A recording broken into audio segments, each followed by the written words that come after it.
still here at Sidewalk Film Festival, and we have Adrian and Fitch with us, man. How you guys doing, man? Blessed, man. Having a good time. Awesome, man. Like, what do you guys think about Sidewalk Film Festival, man? Is it your first time? Yeah, it's my first time. His first time as well. I think this is like probably one of the most interactive film festivals I've ever been to. In terms of like the activities you set up for us to like bond as filmmakers, and just like all the aspects of being able to even walk around the city and keep everything in close proximity. It's allowed my experience to feel very full and rich. That's cool. Even in Birmingham culture. Yeah. Now, I hear a little accent. Where are you from? We Toronto. are from Canada. Yeah. From Canada. What part of Canada? So he's from Toronto, I'm from Ottawa. So Okay. pretty close proximity. That's cool. Yeah. That's real cool, man. So, Canada?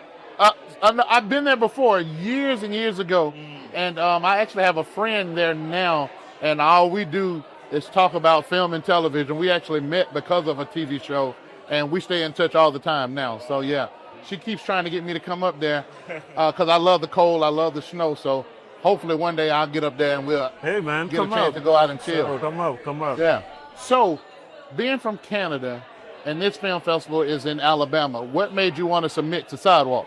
So my producer, who's not here, he had been telling me about this festival and how it's one of the biggest one in the region, and it's a great opportunity, and I was just submit. I'm like, hey, absolutely. I've never been to Alabama. I've never been to the South, so it would be a great experience if we get in. And we found out a few months ago that we got in the festival, and I was like, yeah, let's go. So how has that experience been so far here in the South, in Alabama? How's that experience? It's been great for me. Like, it was, I think that, like, not only just taking in the fact that we're here and that this is an area with so much culture and history. Like, when we arrived here a few days before our screening, we got the chance to, like, walk around the city, go to some of these historical places, take that all in, especially like the Black culture here. Yeah. And so that was already beautiful. And then obviously we had to go inside the food, just experience this world. Let me tell you something. The food. Yeah. And we love food. We love For real, you guys really put that sweet sauce in it, Yeah. So what type of food have you had since you've been here? So we went to this restaurant called Yo Chef. Okay, yeah. We had what do we have? We had the candy M's, we had the barbecue chicken, Yeah. we had the mac and cheese. Oh, we missed out then. Yeah, man, we should have been hanging with them. We had everything. Collard greens. Yeah. We had them bring the whole kitchen out pretty much, Now, talk to us a little bit about you guys' film. Absolutely. So the film is called It Comes in Waves. It's a narrative feature film.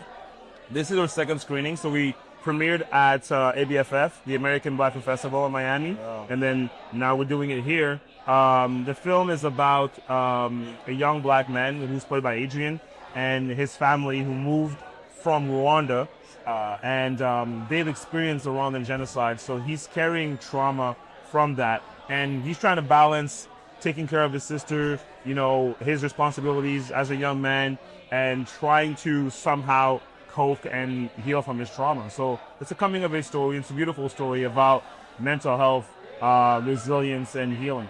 That's good, man, because there's a stigma in the black community when it comes to mental health, and especially amongst black men.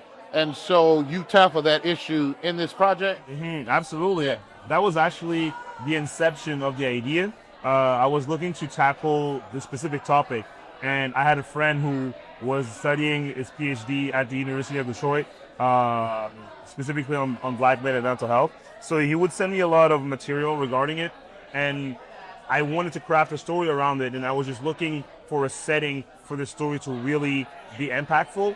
And through a family friend that is from Rwanda, and I got their perspective on their own emotional and mental health journey with that event, and I'm like, that would be a perfect setting for our story because it's such a traumatic event, and even though it happened years ago, it's still to this day affects them. And the thing with trauma is that if it's not addressed, it trickles down from generation to generation, right? And so I really wanted to see that aspect as well, the intergenerational aspect of the trauma too. So yeah.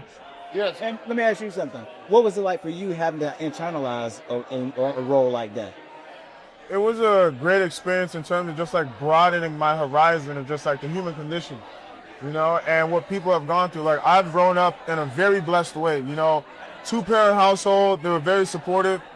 So like a lot of my personal experiences are removed, you know, from what this character's experienced. But in being able to dive into this research, you know, you kind of learn about all the other things that are going around on the other side of the world. And the more you deep dive, and it's interesting because like in my research journey, I started to feel like I was very farly removed from this character's journey. But the more research I did, I realized that I am him, you know, and like all these topics and all these things are something that's I'm even dealing with in even my home. You know, like my dad, not to put his business out there, but like there's a lot of traumatic things he's experienced as a young man that he never processed. And now it's all coming back up in his mental health journey. And because he's a super traditional man and very proud and very prideful, it's hard for him to even acknowledge what's going on with him.